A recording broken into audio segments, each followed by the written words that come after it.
Historically, Missouri has never been a blue blood football program, but in this new world, might be time to rethink that. Let's talk about that and more on Locked On Mizzou.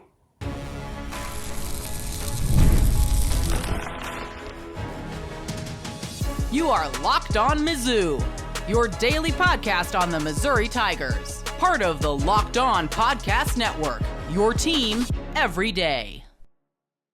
Hey, all you true sons and daughters, I'm John Miller, your Mizzou mafioso and the central scrutinizer of Missouri Tigers football and basketball. And I've got an in-state Missouri quarterback for Missouri fans to keep their eye on for at least the next couple years or so. And also, this is truly an opportunity for Missouri to bury Arkansas in basketball tomorrow. But I do want to start the show by saying from the first whistle to the final drive, FanDuel makes the NFL playoffs even more exciting. Right now, new customers can bet $5 and get $300 in bonus bets if you win your first $5 bet. Visit FanDuel.com to get started. And I have to say, I'm going to start today with a topic that I've brought up before. That's for darn sure. But there's a reason I'm bringing this up again.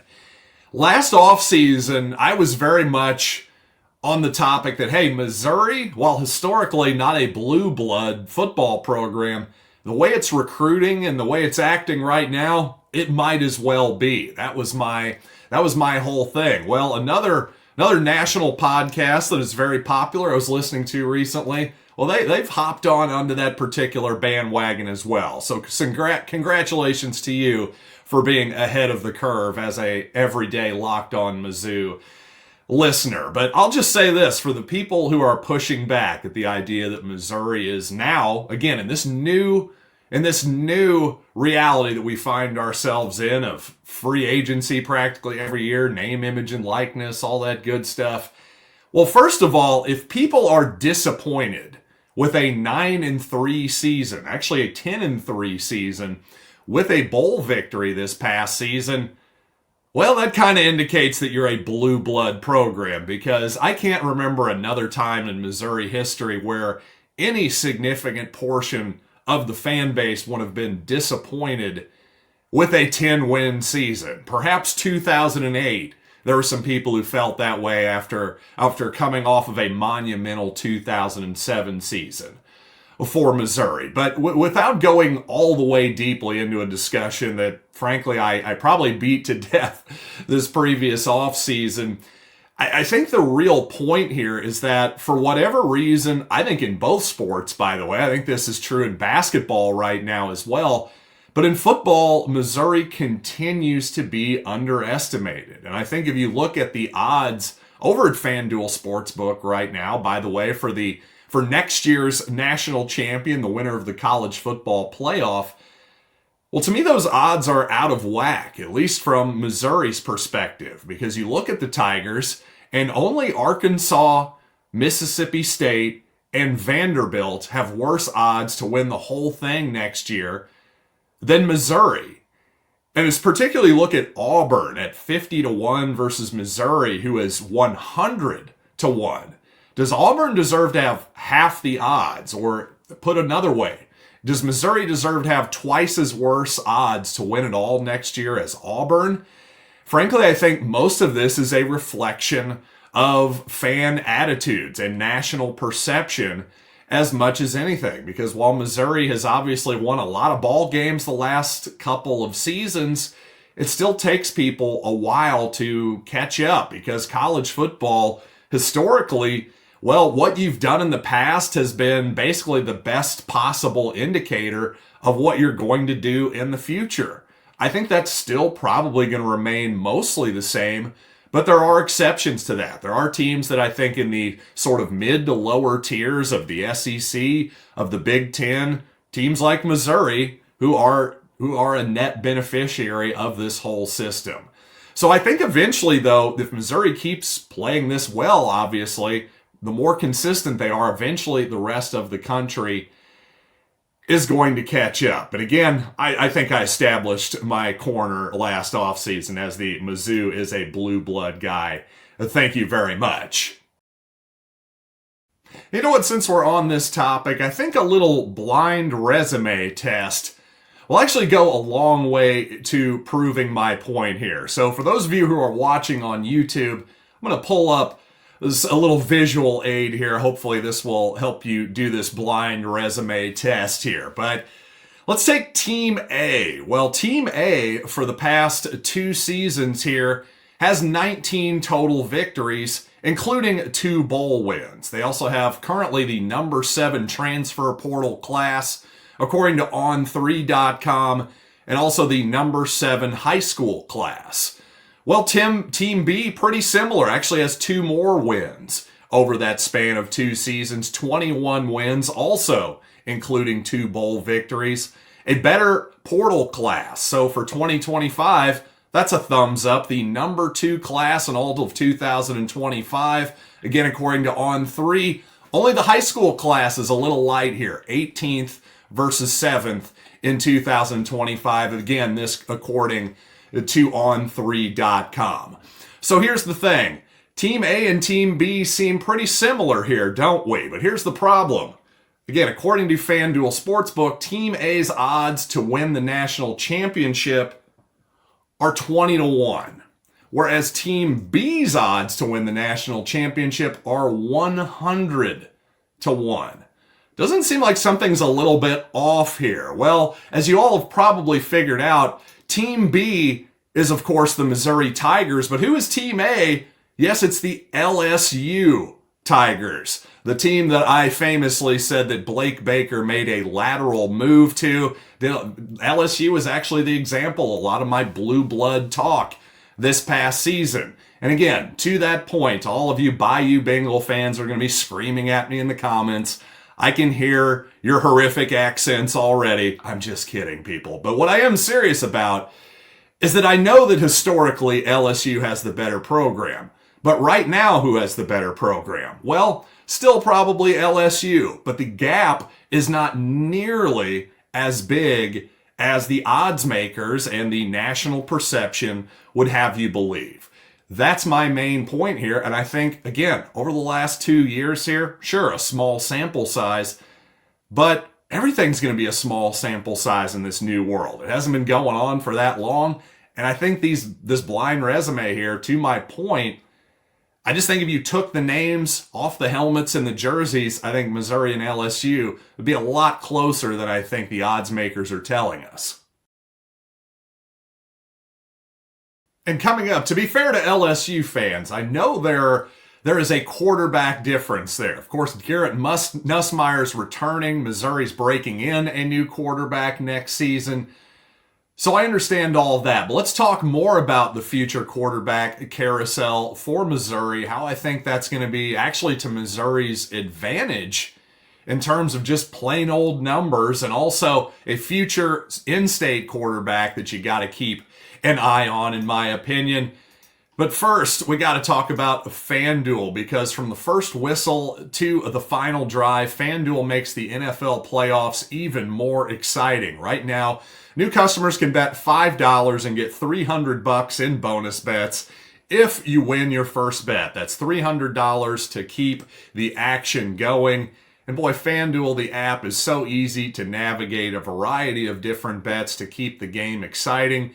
And when you win, you get paid instantly. No waiting around for your winnings. So whether you're betting on your favorite team or just looking to add a little bit of excitement and value to the playoffs, FanDuel has you covered. Just visit FanDuel.com to join today and get started with $300 in bonus bets. That's FanDuel.com.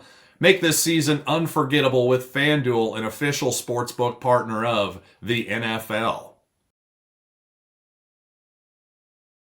Again, with Garrett Nussmeier returning as LSU's quarterback next season versus Missouri breaking in a relatively unknown Bo Prabula or Sam Horn perhaps, I understand why LSU would have better odds to win the title than Missouri. I really do. That's not really my point here. My point is the gap between 20-1 and 100-1.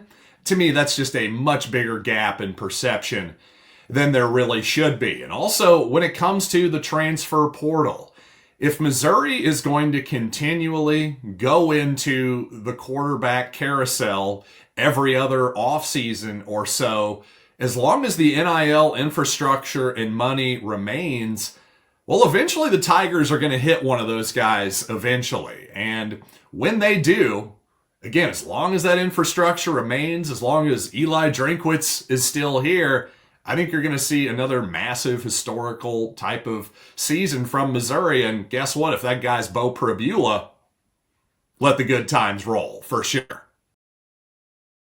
Now, the biggest and most prominent name to watch in the 2006 high school class from the state of Missouri is, of course, Jackson Cantwell, son of Christian Cantwell, former Missouri Tiger shot putter and silver medalist at the 2008 Olympic Games. His son Jackson is not only the best prospect in Missouri, he's one of the elite prospects as an offensive lineman and just an overall player in the entire country from Nixa High School in Missouri. Well, there's another guy from Nixa who we should probably keep our eye on as well. His teammate, who is a year younger, he's actually the class of 2027.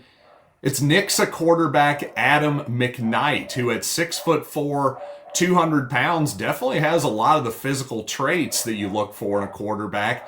Wyatt Wheeler of the Springfield News Leader says, can't imagine there are many deep ball throwers in the state right now better than Nixa sophomore Adam McKnight. So on film, he does seem to have all the requisite arm strength for sure, throw some impressive balls downfield, but I can't say I'm willing to go out on a limb much further than that for a kid who is about halfway through his sophomore year of high school.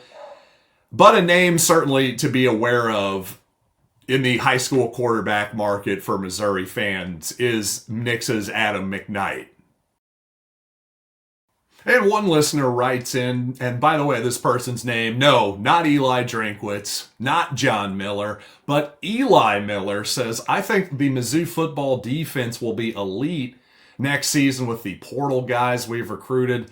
Along with only a couple of important pieces leaving, I expect us to be carried by our defense next season.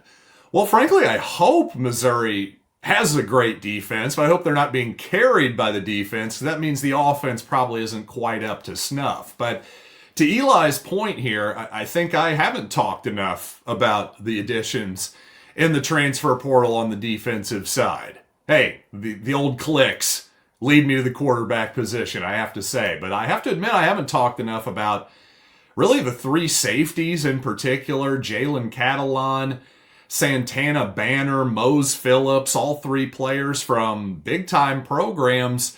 I mean, if you're going to restock the cupboard of safeties, which clearly Missouri needed to this past offseason, hard to believe you could have done much better than that. And at the linebacker position as well, Missouri losing some veterans at those two spots. We got big-time options there with Josiah Trotter from West Virginia and also Mekhi Bayer from Nebraska. So a couple possible ready-made starters there. But again, if Nicholas Rodriguez or Jeremiah Beasley, somebody like that, one of the younger linebackers on the Missouri roster, well, if they beat them out, hey, great. Same thing with Sam Horn and Bo Prabula, right? Just let the cream rise to the top, and how it shakes out is how it shakes out at this point. Plus, Missouri adding a quality cornerback by all accounts, and Stephen Hall, the edge rusher, Damon Wilson from Georgia. Again, if Missouri is not only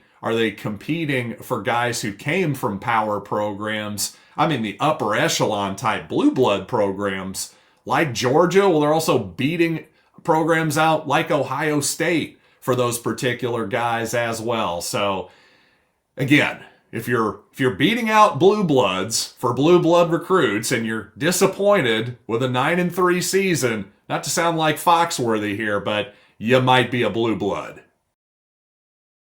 And the Tigers have found their DJ Smith replacement. Derek Nicholson from the University of Miami has been officially hired as the Tigers' new linebackers coach. Can't say I've had a lot of hot linebacker coach takes, but I do think it's kind of interesting that Missouri plucked an assistant from another NIL school, if you want to call it that. I think Miami has been one of the most active schools in that market as well. So obviously the Tigers not afraid to take on anybody at any level at this point. Also, listener Jack Bragg says it's rare to have Mizzou football and basketball making positive headlines at the same time. So nice to see all the parts working well at the same time. Hey, you don't have to tell me, Jack, as somebody who's been doing this podcast for about 5 or 6 years now. I'm very aware of the ups and downs of both programs. But with that, I think that's a good transition to basketball, as, in fact, I didn't even realize I keep getting all of these little tidbits, like that Missouri snapped Florida's 16-game home winning streak with that past victory. That was the longest active streak in all of the SEC. This really does have a chance to be one of the best road victories, resume enhancing victories, really in all of the field of 68 this coming March here. But still, Missouri appears to be a little bit underestimated, if anything, on the basketball court. And also, let's specifically talk about the matchup against Arkansas tomorrow, where Missouri really does have a chance to bury those dastardly Razorbacks. Let's get to all of that in a minute. But first, yes, let's talk about Prizepicks. This message is brought to you by Prizepicks, the place to get real money sports action. With more than 10 million members and billions in winnings, Prizepicks has changed the game in daily fantasy sports. Whether it's the playoffs or regular season, Prizepicks has made it easier than ever to win big while enjoying all of the football action. And with the playoffs here, there's no better time to get in on the action with Prizepicks. It's really simple. You simply pick more or less on at least 2 players. And if your picks hit, you could win up to 1,000 times your cash. For me, it's all about the hot takes this week. This week, I'm looking at Lamar Jackson for more than 250 passing yards and Travis Kelce for more than 70 receiving yards. Get ready to run your game this season at Prizepicks. Download the app today and use code LOCKEDONCollege for $50 instantly after you play your first $5 lineup. That's right, $50 just for playing. Don't wait. Take your game to the next level with Prizepicks. It's Prizepicks. Run your game. You know what? I should start specifically with Arkansas tomorrow. And as far as the matchup for the Hogs against Missouri, not a ton of advantages on paper for Arkansas, but they certainly are a great shot blocking team. They have some athleticism and size that could make it hard occasionally for Missouri to finish at the rim. So if, and this is an if, this is a big if, I would say, based on how Missouri's played so far, if Arkansas can make life in the paint and just simple penetration finishes, fast break finishes, if they can make that difficult for Missouri, then Arkansas's got a good chance to win. But if Missouri is getting layups consistently, easy shots at the rim, I just think Arkansas has no chance tomorrow. And amusingly enough, by the way, Missouri's worst stat continues to be free throw defense, which of course I'm being a little sarcastic there. Opposing free throw percentage. For whatever reason, teams are shooting at an incredible rate against Missouri. The Tigers' free throw defense, 360th or something like that in the entire country. So all I can say is, hey, Antlers, come on, step up your distraction game. I need your distractions to be even more obscene at this point. But seriously, though, I don't know what you can really do about that. I've always thought Mizzou Arena was a good place to shoot. So maybe there is a little something to that, but quite honestly, probably just a fluke. I will say that ball control, avoiding turnovers from Missouri's perspective and forcing Arkansas turnovers, well, that's always a huge factor for Mizzou, and it's going to be again. Arkansas, not the best at the world in taking care of the ball. And in terms of rebounding, well, the Tigers seem to be getting better as the season goes along here at rebounding, especially in Gainesville. Missouri did a good job. Both teams are pretty similar on the glass here statistically. And, well, by the way, for you Missouri fans who are wondering about erstwhile Tiger Trevin Brazile, interestingly, in his senior season here for Arkansas, is playing about the same minutes load as he did as a true freshman at Missouri, about 40% of the available minutes here. By the way, he played just 10 minutes in their last game against LSU. So be curious to give Trevin Brazile a little bit of truth serum and ask him how he feels that transfer decision ultimately paid off. And with the Tigers having a good week so far, hopefully Missouri will finish it off with an Arkansas win. And at that point, I think it's a very safe bet that Missouri will be in the top 25. But with it not happening yet, some Missouri fans are annoyed with the nation, the system, damn the man, all that kind of stuff. Well, Gonzaga, for example, which is 14th in the country in the AP poll, last I checked, lost its fifth ball game of the season last night. And I have a lot of Missouri fans going, wait a second, we've only got 3 losses. Gonzaga has 5. Well, first of all, Gonzaga had 4 coming into the week. That's a little bit more to the point.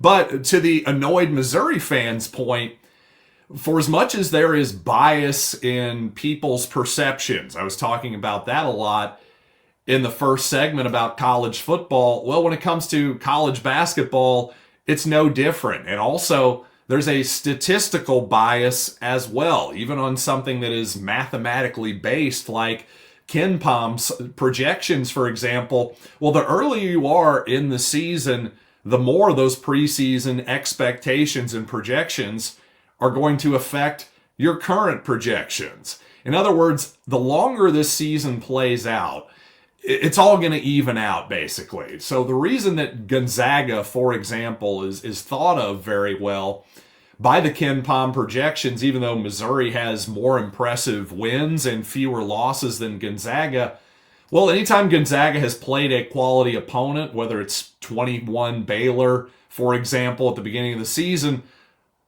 well, Gonzaga blew Baylor out by about 38 points. So that margin of victory really favors them very dramatically. Now, whether you think that is fair or not, whether you agree with that particular analysis or not, and also all of their losses to Kentucky, UCLA, Connecticut have been of the close variety. So they're giving Gonzaga the benefit of the doubt based on that, and also, yes, their preseason expectations as well. The thing is, Missouri is a team that is trending up, whereas Gonzaga is a team that's kind of trending about where it was. But where it was, it started the season 9th. They're currently 11th. Again, when you start that high, it's harder to move up, of course, and you have a lot more room to move down. So, again, if you think Missouri should be ranked, I would agree with you. If they take care of business against Arkansas, I think they will be ranked. And regardless, just give it some time. If Missouri continues to play good basketball, I think by the end of the season, all of these projections are going to have nothing to do with where Missouri gets seeded in March. So if you want to complain about it, go ahead. I think you're kind of wasting your breath a little bit, to be honest with you. But thankfully, you haven't wasted your time by listening to Locked On Mizzou today. Thanks for making this show your first listen every day. And for your second listen, check out Locked On SEC. I was on the squad yesterday. Once again, had a blast as usual. Check it out, Locked On SEC, on YouTube and wherever you get audio podcasts. So until next time, and that will be post-game after Arkansas, I'll be with you then next time right here on Locked On Mizzou.